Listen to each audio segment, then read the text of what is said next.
যুব ও ক্রীড়া সচিব মাহবুব উল আলম বলেছেন, যৌক্তিক কারণেই উপজেলা পর্যায়ে মিনি স্টেডিয়াম নির্মাণ প্রকল্পের ব্যয় বেড়েছে।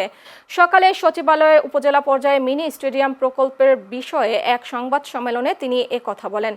সচিব বলেন, অবকাঠামো, ডিজাইন, জমি অধিগ্রহণ ও নির্মাণ পরিকল্পনার পরিবর্তন আসার কারণেই ৫৩ লাখ টাকার পরিবর্তে মিনি স্টেডিয়াম নির্মাণ প্রকল্পে ব্যয় বেড়েছে ১৪ কোটি টাকা হয়েছে। তিনি জানান, ৫৩ লাখ টাকা ব্যয়ের স্টেডিয়ামের চেয়ে পরিবর্তিত বর্তমান স্টেডিয়ামের পরিসর বৃদ্ধি পেয়েছে এবং আগের তুলনায় এটি কয়েক গুণ উন্নত।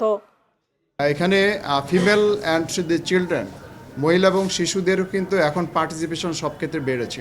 এই প্রেক্ষাপটে শুধুমাত্র ১,০০০ একটা মাঠে যদি আমরা ৩ একর জায়গার মধ্যে শুধু ১,০০০ জনের একটা গ্যালারি করেছি, আর তাদের একটা সেফ জোন হিসাবে সেটাকে ট্রিট করার জন্য আর কি।